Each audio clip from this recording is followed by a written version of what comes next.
Estamos entrevistando a Imagine Dragons, directo para D99 TV. So, how have you guys been feeling? I know I've asked the same question before, but, well, different interviews, you know. No, you know what? It's an important question to ask, and I appreciate it. I'm doing very well. How are you? I am very good. I am very excited. The day I get sick of somebody asking me how I'm feeling is a sad day. I appreciate your question, and I feel great. I'm so happy for you guys. Así, así. All right. So, by the way, where's Dan?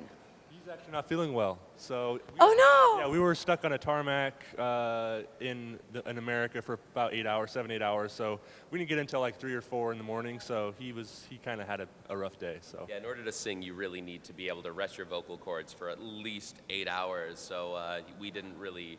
This is like hour 6 of us being at the hotel, so he still needs a couple of minutes. I know we look fantastic, so you can't tell we didn't sleep very much. You're great actors. But we didn't sleep very much.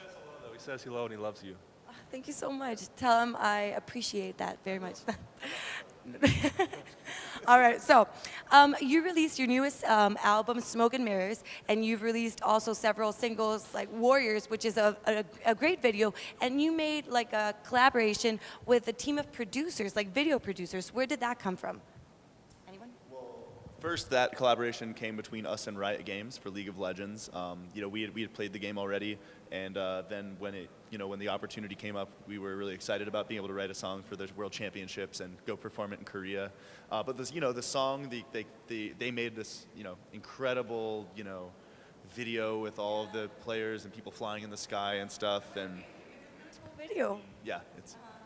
And where does all the inspiration come to your songs? This, my question is made because many of your songs are really different amongst themselves. Like, we can't detect a particular style in general. Like, for example, we listen to Shots, and then we listen to It's Time, and then to I Bet My Life. So they're very different amongst themselves. Like, do you like having that inspiration coming from everywhere, or do you like to search a little bit of everything while you compose? Yeah, I mean, we try to get away with not having like a sound that's the same on every song. Maybe our next album will be more cohesive. I don't know. It's just like that's kind of the way we are. We're kind of scatterbrained. We don't like to listen to like one certain kind of music. Like, it kind of drives us crazy. So if we cannot be, as long as we cannot be pigeonholed, we'll take it. But I don't know. It's not really like an intentional thing that we do. It's just. Because in Night Visions happened the same thing. We have Radioactive, which is a powerful song, and then we have Demons, which is a more mellow, well, not mellow, but more poppy song. I think that when we are writing music, the music tends to come from a particular kind of inspiration. We'll be somewhere around the world. We'll be at a festival somewhere. We'll be in a bus somewhere. We'll be on an airplane somewhere, and we'll hear something that's inspirational, and we just kind of link onto that and try to create a song around that moment. And because we've been so many places over the last couple of years, it's undoubtedly we're going to make a pretty varied album. Now that you said that you've been to so many places in the last couple of years, all right, so you guys, you're one of those bands that apparently came out of nowhere, because nobody had listened. Apparently, that's why, because suddenly you came out with the song Radioactive, but no one had heard of you guys before. Like, I know you released several EPs, but then you came out with Radioactive, and it was just like a boom in your career. So how do you handle that, like, pressure? Because I know that it's media pressure, it's policies pressure, it's record deal pressure. Like, how do you handle so much in such a short time? We don't think about it, and we're in denial constantly. I think that's good. Our aggressive tour schedule definitely assists with that, because then there's not really any brain capacity left to be focusing on all those pressures that we just listed, so many of them.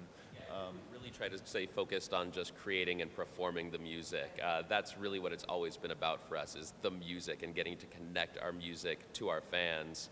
Anything else is just, something that we have to deal with in the background. We'll let the manager deal with that. We're going to create music and perform it. And you completely connect with people, because your fan base, as I said before, it just like boomed out of nowhere. Like, it grew so much, and like, be it Mexico, be it in the US, be it in other countries, Korea, for example, you guys are received, like, you're being welcomed with open arms everywhere, because I think also that your music is very inspirational, we could say, and also very positive, right? Yeah, I think it's accurate. I think even when the subject matter of a song isn't necessarily like happy, I think singing about those things and kind of getting off your chest and having it be sort of like a journal, I think even if it's like dark subject matter, it can turn out somehow positive or uplifting to people, which is kind of what we're all about. Yeah, we really just try to focus on making honest music that we can stand behind, and you know, I think that's also one of the reasons the songs kind of are all over the place, is because we're not thinking of it like any other way except song by song. Like, what does the song need? What is the honest thing that the song needs? And people can tell that. Like, the listener's really smart today. People can tell if it's music coming from an authentic place or not. So that's really the only thing we have to focus on, is just staying true to ourselves. All right, and to wrap this up, sorry, and to wrap this up, are there any surprises we can expect tonight? Because in 2013, November 2013, that you guys came for the first time, by the way, welcome once again, we had like this mariachi and you had a piñata, and it was like, it just blew our minds completely. Fans weren't expecting this at all. And I remember that I told you guys in the interview, like, we like for you guys to speak Spanish, but that went like overboard. Like, you guys just took the whole show to another level. Can we expect something like that tonight? You know, if you were expecting it, it wouldn't be a surprise.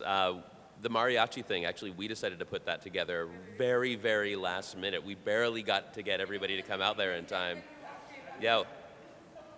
So, you know, we're having a day in Monterey today. The inspiration may strike. We might try to put a little something special together.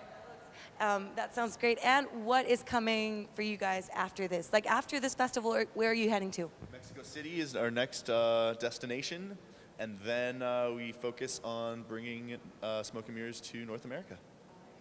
And what happens after this album? Keep touring? Perhaps write another album? Or who knows? Maybe go into gardening. I might start gardening or something. I just planted some kale at home, actually. I can't wait to get home and water it. Some kale? I actually had recently some kale chips. They were quite interesting. I also planted some habaneros, you know, get a little flavor of Mexico in my garden. I heard that romaine lettuce is more nutritious than kale. Oh, well, I heard that kale is way more delicious than romaine lettuce. But is that true? Is romaine lettuce more? I don't know. Nutritious? I know That's what I've that. heard. I know that I prefer eating kale. The Sorry romaine about will that. come later. The lettuce bed is this summer. I mean, I have no science to back this up, but I find that hard to believe that romaine lettuce is healthier than. I agree. I had the same thought, but I read it, so it has to be true. Kale is so bitter. It's a bitter leafy, dark leafy green. In general, I thought that was like nature's way to say. I tried it with curry, and it was a quite interesting flavor. I prefer kale with curry than ranch flavor. So, I can't defend myself. I think you're living in the fallacy of false dichotomy. There's other realms to kale than just ranch or curry. Let me cook you some kale sometime. I'd be more than glad to invite you to my kitchen or to go to your kitchen, you guys. I have a small house, but it's really noisy and it's very Mexican, so. Perfect. I'm there. All right, so I hope to see you guys once again, and thank you so much for this really cool interview. This was completely offline. I loved it. Esta fue una entrevista de Imagine Dragons para D99 TV. Mi nombre es Natasha y estaremos al pendiente con más en Indie y las noticias.